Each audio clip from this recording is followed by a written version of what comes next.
کبھی آپ کے ذہن میں یہ سوال آیا ہے کہ اللہ نے ہمیں فجر کے وقت جاگنے کا حکم کیوں دیا ہے؟ کیا فجر کا وقت صرف نماز پڑھنے کا وقت ہوتا ہے یا اس وقت میں ایک بہت بڑا راز پوشیدہ ہے؟ وہ راز کیا ہے؟ اس راز کو جاننے سے پہلے ضروری ہے کہ ہم نماز کے بارے میں جانیں جو ہم پر دن میں 5 مرتبہ پڑھنا فرض کی گئی ہے، اور یہ 5 نمازیں کس طرح فرض ہوئیں اس کے پیچھے بھی ایک شاندار وجہ ہے جس کا مظاہرہ صفحہ معراج میں اس وقت ہوا جب حضرت محمد صلی اللہ علیہ وآلہ وسلم اللہ سے ملاقات انتہائی مختصر وقت میں 7 آسمان سے آگے تشریف لے گئے۔ اس رات اللہ تعالیٰ نے اپنے محبوب حضرت محمد صلی اللہ علیہ وآلہ وسلم کو آسمان پر بلایا اور اپنے خصوصی انعامات سے نوازا۔ اس مبارک سفر میں اللہ نے اپنے حضور پاک صلی اللہ علیہ وآلہ وسلم کو اپنے قرب خاص سے نوازا، انبیاء کرام سے ملاقاتیں کرائیں، جنت اور جہنم کا مشاہدہ کرایا اور نیکی کے اجر و ثواب اور برائیوں کے عذاب کا نظارہ کرایا۔ اس عظیم سفر میں بہت سے انعامات نوازے گئے، جن میں سے ایک خاص تحفہ امت مسلمہ کے لیے نماز ہے اور قیامت تک کے لیے ہے۔ انسانوں کو اپنے اور اپنے محبوب سے قریب تر کرنے کا بہترین تحفہ اور عبادت یعنی نماز اسی سفر میں عطا کی گئی۔ معراج کی رات جب اللہ تعالیٰ نے حضور پاک صلی اللہ علیہ وآلہ وسلم کو 50 نمازوں کا حکم دیا تو حضرت موسیٰ علیہ السلام کے کہنے پر آپ صلی اللہ علیہ وآلہ وسلم نے اللہ سے 50 نمازوں میں نرمی کی درخواست کی، اور ایسا کئی بار ہوا، یہاں تک کہ اللہ نے امت محمدی کے لیے دن میں 5 نمازوں کا حکم دیا، جس کے بعد حضرت موسیٰ علیہ السلام نے حضرت محمد صلی اللہ علیہ وآلہ وسلم کو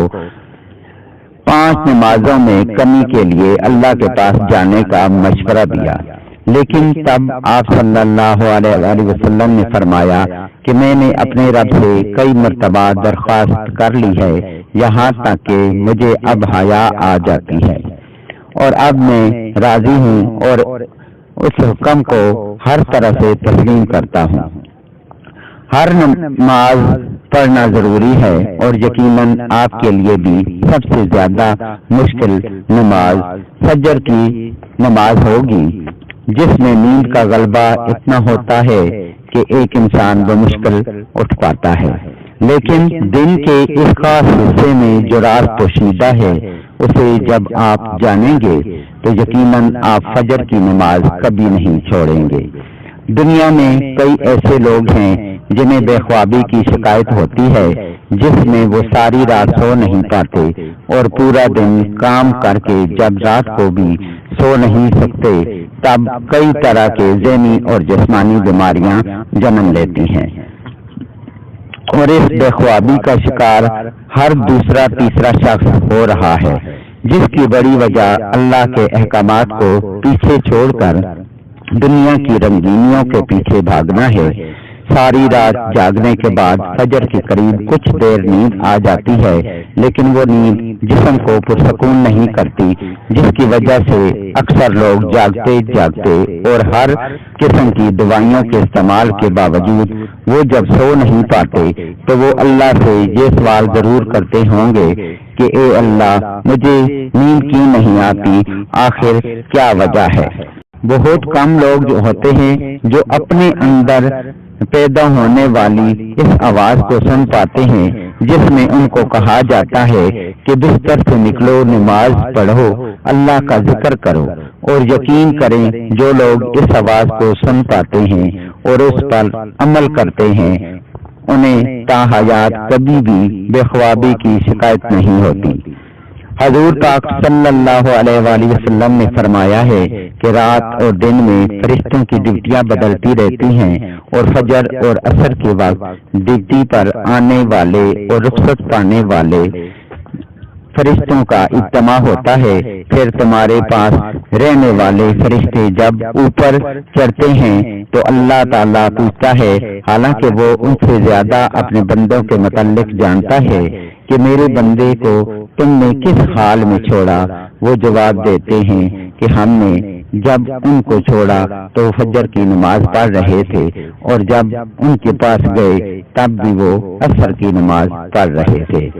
فجر اور عصر کی نماز کے اوقات میں سونے سے منع کرنے کے پیچھے بھی ایک بڑی وجہ ہے،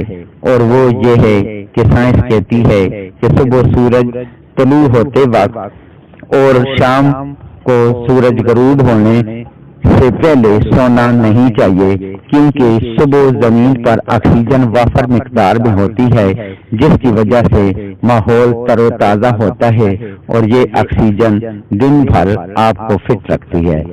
تو جو اس وقت سو جاتا ہے تو وہ اس تازہ آکسیجن سے محروم رہ جاتا ہے، اور عصر کے وقت زمین پر آکسیجن کی کمی ہو جاتی ہے، تو اگر کوئی سو جاتا ہے تو اس کو آکسیجن کی فراہمی کم ہوتی ہے، جس کی وجہ سے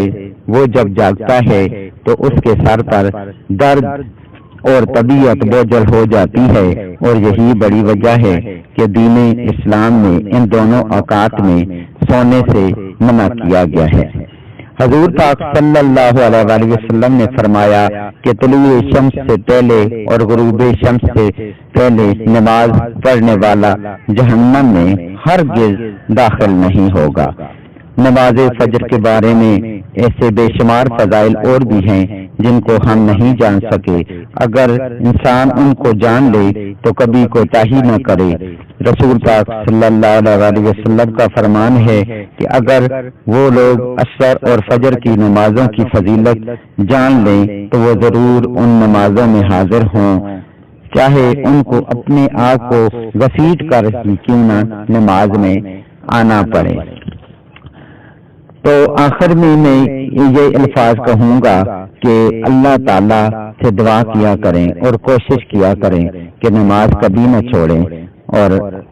ہمیں اللہ تعالیٰ توفیق دے کہ ہم ہمیشہ نماز پڑھتے رہیں تاکہ ہماری دنیا و آخرت بنی رہے۔ تو انہی الفاظ پر میں اپنی ویڈیو کا اختتام کرتا ہوں۔ ملتے ہیں نیکسٹ ویڈیو میں، جس میں آپ کو اور کوئی مفید بات بتائی جائے گی۔ اللہ حافظ۔